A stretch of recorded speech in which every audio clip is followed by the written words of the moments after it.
So, so talked yesterday about what happened. Yeah, it did. Now, when something like that happens and you wake up, a lot of things happen to me. Um, I felt just about every possible emotion that you can at the same time, and at full power. Um, I would start crying and not know why. Not know whether I was happy or sad or scared or all the above. I didn't know why any of those things were happening. I didn't know whether it was whether I I didn't know what to expect. So I thought that it wouldn't be a long process. I thought that with surgeries and stuff, oh no, we'll be able to get it fixed up and done soon. Like the way the doctors are telling me that, oh yeah, no, we'll get it taken care of and you'll be looking good soon.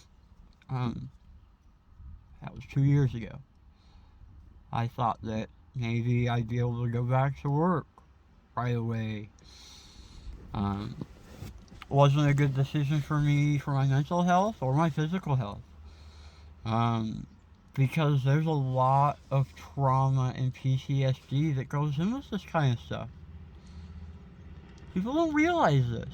You don't realize that it is harder to hurt yourself than it is for you to hurt another person.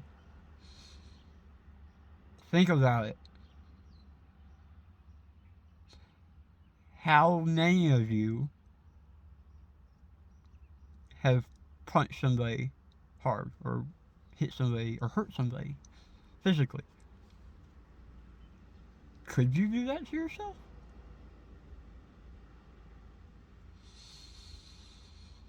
No, most people can't because it's against everything in your nature. It's against everything that your brain tells you. So what that means is something else is going on. It's not normal, but it shouldn't be stigmatized. It shouldn't have such a negative stigma. It's a horrible thing. Horrible. What I did to myself was horrible.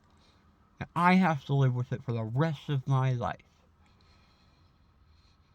I have to live with it. I have to be the one I had to be the one that could not eat macaroni for a year. I couldn't eat anything. I still haven't been able to bite into anything in 2 years. I made that decision. I made my bed. I got to lay in it. I don't need your help. Thank you for telling me that I'm a piece of shit. Thank you, all the people in the world that are stuck in the macho man era where you gotta be tough and stuff your feelings. Real men don't cry. Real men don't feel. Real men. Real men. Roar. No, that's not true. Because I can tell you right now, probably takes anybody who has ever admitted to anyone that they had a suicidal thought. That takes more courage than most macho men have in their entire body. Putting the worst part about you out into the world. Putting your life on blast. Yeah, but I'm a coward. And people who do this are cowards. Bullshit.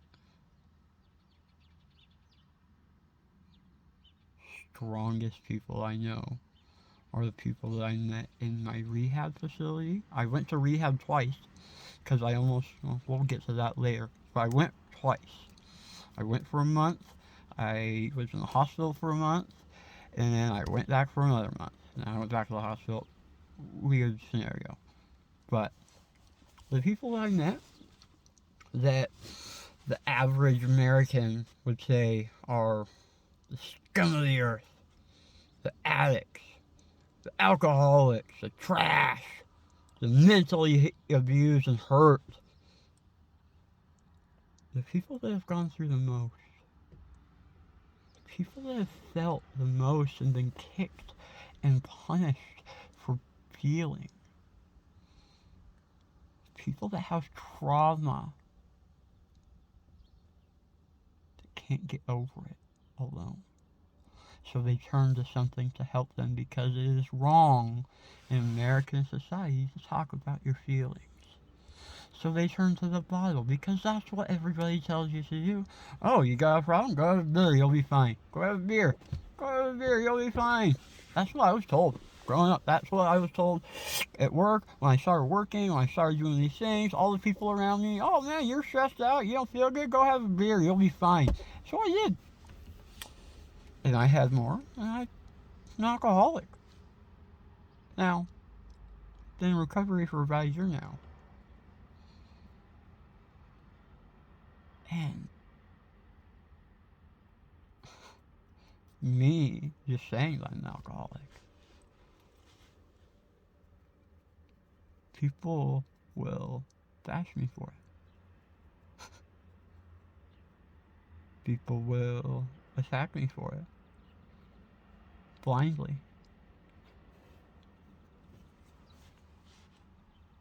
Now, think about that.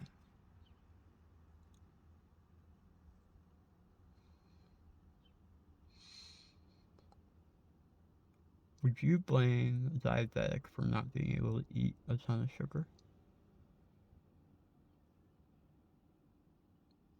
Would you?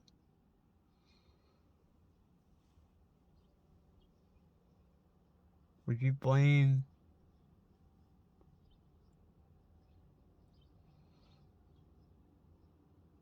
anybody for something that's out of their control? Because I can tell you straight up, every day that I had a drink, I told myself, I can't do this anymore.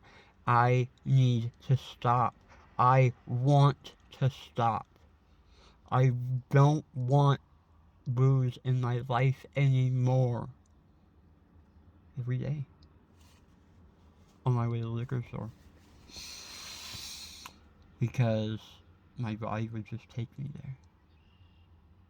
And I'm gonna get a lot of people saying, oh, well, you should have been doing this, blah, blah, blah, blah. And cool, whatever. I get you probably won't understand. And I hope you never do. Thank goodness that there are people out there that won't or can't understand. That is awesome. Because that means they're not struggling with the same thing. Fantastic. Great. But just take my word for it. I didn't want to do it. But I kept doing it. I kept killing myself slowly and slowly because when I would go out in the real world, I would talk to people. Ever watch the life drain out of somebody's eyes when you tell them your story? Like you telling somebody what happened to you because they asked ruined their day. Welcome to my life. I get people asking me whenever I go out, what happened. And at first I would tell them, I'd say straight up, I shot myself. And I watched so many people's souls die in that moment and just the life go out of their face and then be dumbfounded and not know what to say and then just babble nonsense because they were affected by suicide. And I feel horrible because I just triggered them, because I just made them feel bad, because I was being honest, because I didn't lie to them. Because I made a choice in my life that other people can't understand. I'm glad that people can't. But for the people that do, you're not alone.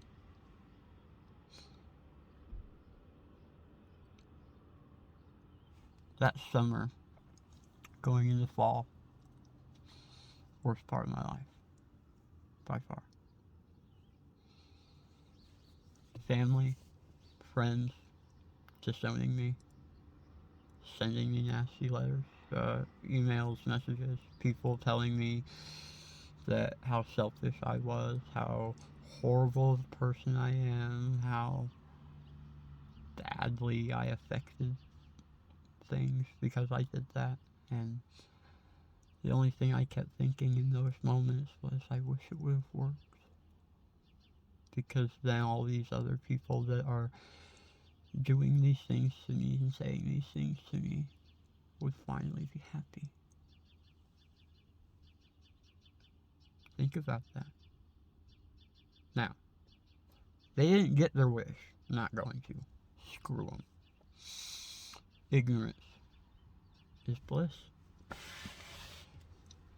I choose to feel. I choose to be myself. I choose to talk about this stuff because I didn't have anybody to talk to. Because I didn't know anybody that went through the same thing. The emotional roller coaster are the highest highs and the lowest lows I've ever felt in my life. The highs being I couldn't sleep for days because my endorphins were so kicked up. Or the lowest low is the point where I didn't eat for 2 weeks and didn't leave the bed or didn't leave the house and slept for weeks at a time because I couldn't handle watching somebody's reaction.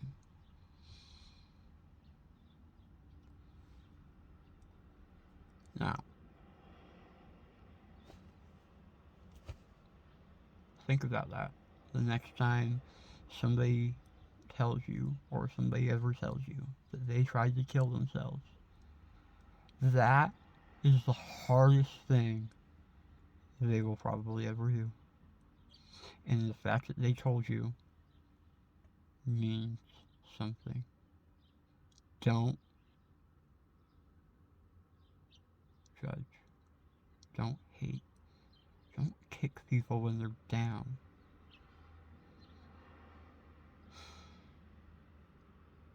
Like I said, some of the most genuine, amazing people I've ever met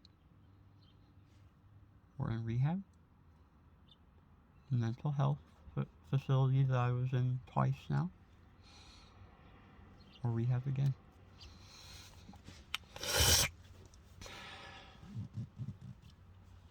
Some of those people have been through more than you could even imagine. And the fact that people still judge them instead of trying to understand them is bullshit.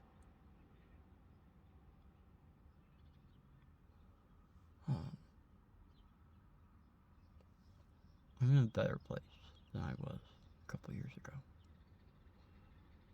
I still struggle, but not in the same ways. Not as much. It's hard, guys. It's hard. But you learn to carry it. It doesn't get lighter.